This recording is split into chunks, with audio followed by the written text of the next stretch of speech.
faced with things that might get the best of you. Although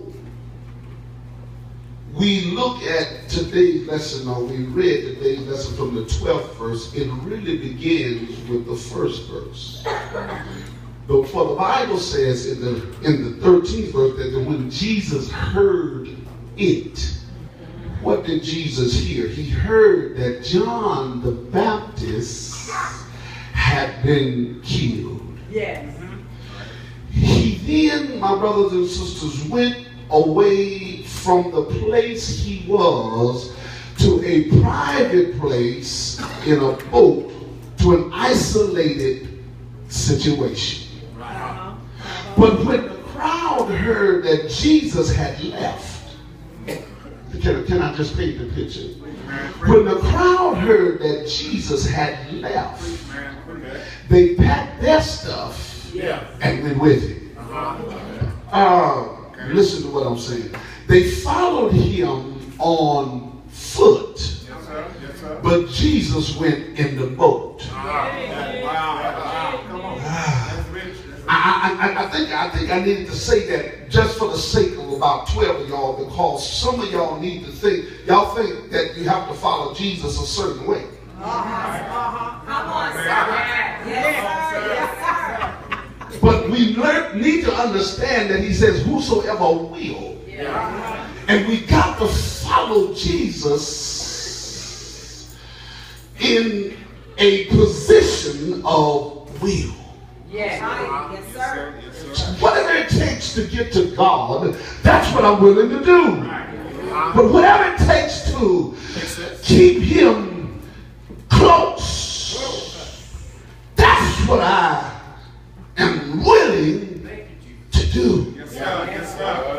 If I have to let the youth sing to get Jesus in the house, I can't do it. If I have to let the singers sing some hymns, whatever it takes to get to Jesus. We've got to use every avenue, every way, everything that we can to bring the sick, the lame, the dilapidated, the messed up, get them to Jesus. Slap somebody and tell them you got to get them to Jesus.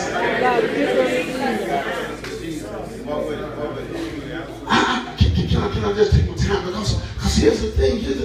I don't want to be long, but I do want to paint the picture, because we see here that the first crisis is disguised as persecution. Because here John is being killed because of what he is doing for Christ. And let me share something with some of y'all that's scared to tell your testimony. All right. You can best believe that people are not going to love you when you stand up for Jesus. People are not going to follow you like you want them to follow you when you really show forth who lives on the inside. All right?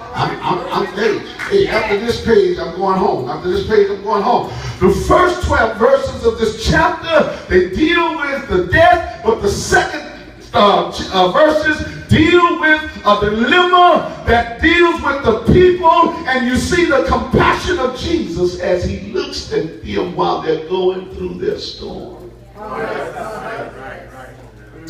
If you would, my brothers and sisters, turn to your neighbor and tell your neighbor, what do you do? What do you do when everything is going wrong? What do you do when you prayed, you cried, you read, you fast, you prayed, you cried, you fast, you prayed, you cried, you fast, and those children still act. What do expected a whole lot of things from Jesus, but never the response that he gave. The first thing you got to do, and I take my lessons from Jesus, Dr. Lord, you got to get this. When things are going wrong in your life and they're going upside down and they're just about to get the best of you, the first thing you got to do, like Jesus did, you got to isolate yourself from people. I'm saying something because most of us need to understand that we can find strength when we get by ourselves and we invite Jesus into the predicament, because Jesus had to get by himself in order to get away from the people, because John the Baptist had been beheaded, and this was the worst thing that could have ever happened at this moment, because Jesus knew he was going to die, but he didn't. He said, this is my time.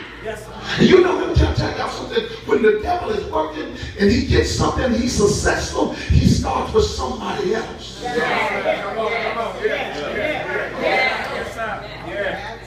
Oh man, I think I just need to be a little wise tonight, because too many people are thinking that they are not subject to failing. And so we sit in the church like, I got it together. I'm all right. Can I tell you, grown folk, the reason why our children can't stand in the midst of storms and they turn to illicit drugs and drinking and all of that is because some of us seasoned saints can't do it. I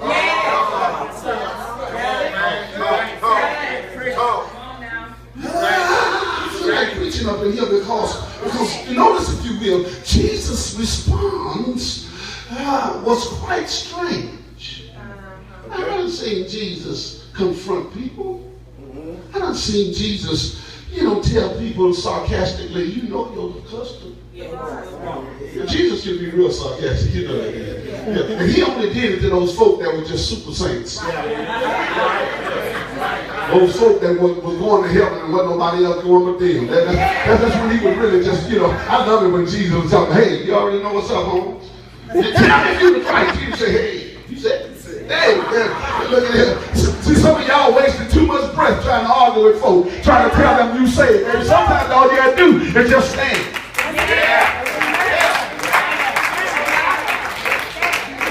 Sometimes you don't even have to wear your t-shirt, baby. All you got to do is just look at them. Yeah, with that godly smile, and they understand what side you're on. Jesus responds strangely. I expected Jesus to, walk over there and do like he did last week. Come on, what? It's all good. Right? I expected Jesus to do like he did the young man that was in the casket, when his mother was crying. Oh, my baby, go. Jesus said, come on, boy, you don't look like your mama needs you. Y'all missing this thing here. I expected Jesus to respond, but here's what Jesus does. Jesus goes and he hides. He isolates himself. Let me help about 12 of y'all, about 10 of y'all on this side, and about 2 of y'all on this side. You got to get this, baby. Sometimes telling people off ain't the right way to do it.